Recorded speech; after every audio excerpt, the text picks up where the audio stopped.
have the defendant Vincent Lewis Haynes. He's facing 2 charges: expired registration and failure to maintain financial responsibility. And in July, he filed a notice of abatement.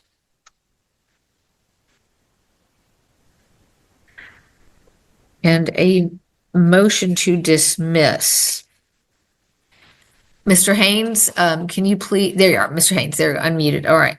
So, Mr. Haynes, do you wish to summarize your motions at this time? Yes. Go ahead, sir. In my notice of abatement, I'm asking for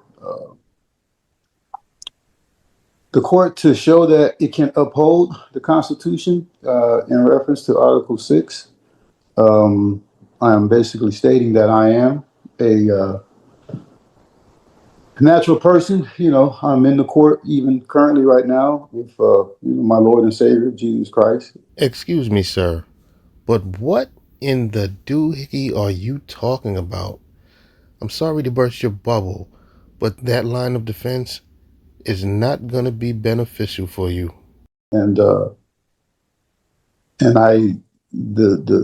notice of abatement just goes to the heart of the matter as to the jurisdiction, both subject matter and personal jurisdiction, and to make sure that these proceedings are done to assure equity and fairness. I realize that this court may not provide a remedy for me. And so at that point, I'm asking for adjunctive relief, if that would be appropriate. Mr. Haynes, you're using terms that are civil terms. This is a criminal court. These are Class C criminal charges, which carry a fine as their punishment. This is not a court that gives a remedy to a defendant. In other words, he has no idea what he's talking about. Sir, lawyer up. You are charged with a citation. You are charged with a crime based on the actions of a police officer. Who did I offend? No, sir, hang on. I'm not done. Okay. So I want to make sure you understand you're using civil terms. The rules that apply in this court are the Texas rules of criminal procedure. And those are the rules that dictate how the hearings and trials will proceed. And it is the Texas laws which grant this court jurisdiction in these matters. I'll make sure you understand that. If you wish to continue to summarize anything, you may, but I want to make sure you understand you're using civil terms. This is a criminal court. Okay. Even in a criminal matter, ma'am, I still have a right to face my accuser. Again, that's what the abatement was about. And who accuses? Sir, hang on a second. You haven't gotten to that point yet, because this is a first setting, and if you plead not guilty, there will be a trial. But as you've seen here tonight, many people plead no contest or are guilty. Therefore, there is an opportunity to hear and have all the accusations presented in court. You just have not gotten there yet. Yeah, I don't understand that. So get a lawyer, jackass. Okay. Well, Mr. Bishop, does the state have any response to the abatement motion? Yes, and I'm just seeing this motion for the first time tonight, but it appears he says that the court lacks subject matter jurisdiction over this ticket, and therefore the action should be abated. And I'm summarizing that. The state's response would be that this court has jurisdiction to hear citations for traffic violations and Class C misdemeanors in the city of Dalworthington Gardens. And so it appears these tickets were all alleged to have occurred in Dalworthington Gardens, and therefore we respectfully request that the defendant's motion be denied. Your motion for abatement or notice of abatement. It's a notice. Your notice of abatement is filed, sir, but there's no action that this court is going to take at this time. And you have filed a motion to dismiss. Not gonna happen. No, not gonna happen. Before we go into that, sir, there's a couple of things that I want to make sure to put on the record. You've been here in the Zoom courtroom tonight. At the start of court, I went over rights and options that defendants have. Did you hear those rights and options, sir? I heard the rights and options that's pertaining to those particular defendants, yes. Yeah, that was to every defendant set here tonight. Do you have any questions about those rights and options? I mean, I don't understand them pertaining to me. Well, they pertain to you because you have received a citation and you're charged with this offense. You may not agree with it and you may not like it, but they apply to you because you were in the city of Dalworthing and Gardens and received these citations. So that's how they apply to you. Now, as I warned everyone at the start of court, you have the right to be represented by an attorney. And if you wish to have time to consult an attorney, please let me know and I will give you a pass until next month's docket. Otherwise, if you do not have an attorney hired to represent you, you will be held to the same standard as if you were an attorney. So at this time, sir, do you wish to represent yourself or do you wish to have a continuance to consult with an attorney? I'll represent myself. You're an idiot! Okay. All right. All right. And if you do not have any other questions about the rights or options that I went over at this time, we can proceed now to the motion to dismiss. If you wish to present that at this time, you may summarize your argument for the court at this time.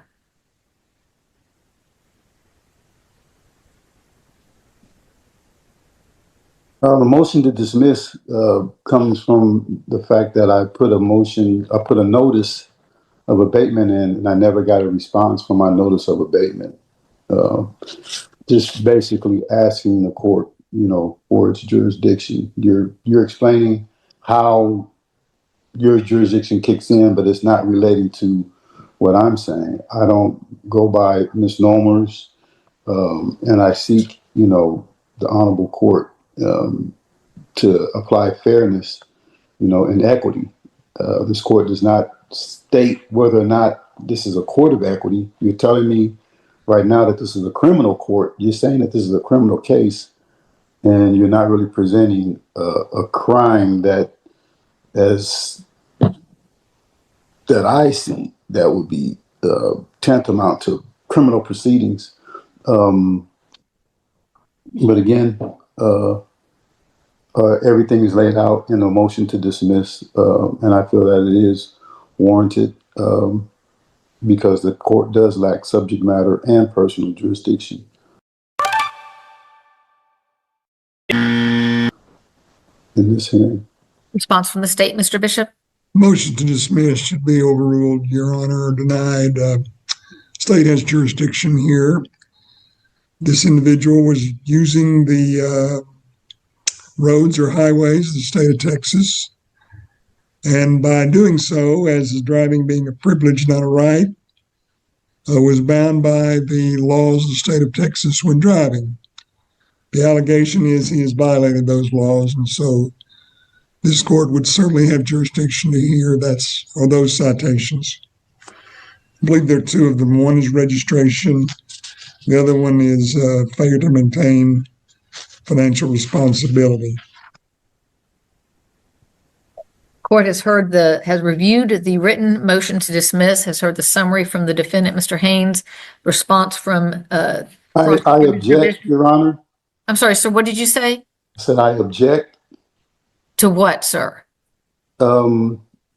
Because there's no city, state, or government that should make a rule or law that abridges my right to the freedoms and the privileges of the continent or the land of the United States. I'm a natural born man. Okay. And I have a constitutional right to be. Sir, I've heard the objection. Your objection is overruled.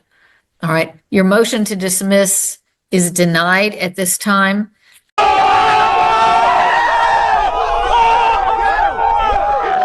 The allegation in the citation which you signed states that you committed 2 violations in a location that is within the territorial limits of the city of Dalworth Gardens. Do you have the actual ticket? Sir, you need to be quiet and listen. Within Tarrant County, within the state of Texas, that establishes subject matter jurisdiction for this court to hear this matter.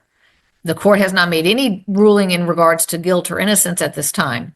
However, that does give the court authority to hear this case. Therefore, your motion to dismiss is denied at this time.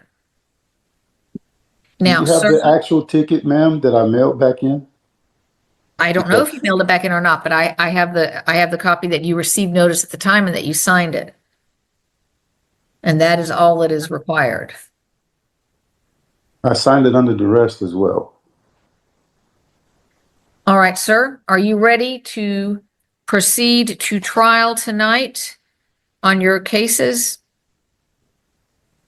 Proceed to trial tonight? Yes, sir. This is the contest docket. You've indicated you wish to represent yourself, and you are facing the 2 charges of expired registration. I need to have it trial by jury, ma'am. Everything. Okay, well, we're going to get to there. So to the charge of expired registration, how do you wish to plead, sir? Guilty, no contest, or not guilty? I'll make no plea, ma'am. I'm not pleading. I do not accept your jurisdiction. Well, that's the step to getting set for a jury trial, is if you're going to plead not guilty. Are you pleading not guilty and requesting a jury trial? There's no plea that I'm making. Therefore, the court will enter a plea of not guilty for you, and you've indicated you wish to have a jury trial. Is that correct, sir? The jury trial, yes. Okay, so enter a plea of not guilty, setting you for a jury trial. So we're going to set you for a pretrial docket.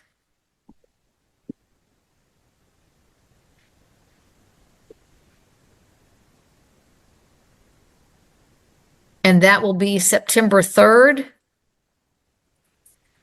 at 7 p.m. You will get a written pretrial order. You need to read it over. It explains what you need to do and the timing. If you have any motions that you want the court to hear as far as discovery or anything of that matter, they need to be filed at least 14 days before the pretrial hearing. If you have any evidence you wish to be able to present to the jury, you need to have that marked and filed with the court according to the pretrial order. Once we have the hearing on September 3rd, you will be scheduled for a jury trial, which we have during the day. So make sure that when you come on September 3rd, you're aware of your schedule and any conflicts that you might have for September and October. You will get a written pretrial order and you'll get a reset notice. We'll see you back here on September 3rd at 7 p.m. You are released at this time unless you have any question regarding the scheduling, sir. You say back here, this is going to be on a Zoom call again? Yes, the pretrial will be on a Zoom call. Yes. Okay, and I'll have instructions relating to all of this as well. You'll get it all in writing. It'll be signed by me, and you should receive it early next week, if not earlier. All right. Okay. Just watch your email, check your spam folder, because there will be some attachments, so they might go to spam or junk if you have that. All right. If I have any questions, I'll make sure I call your clerk. Call, or you can send them in writing, either way. All right. All right. Okay. This concludes your hearing. You're released at this time. We'll see you back for your pretrial hearing September 3rd. Yep. Hey,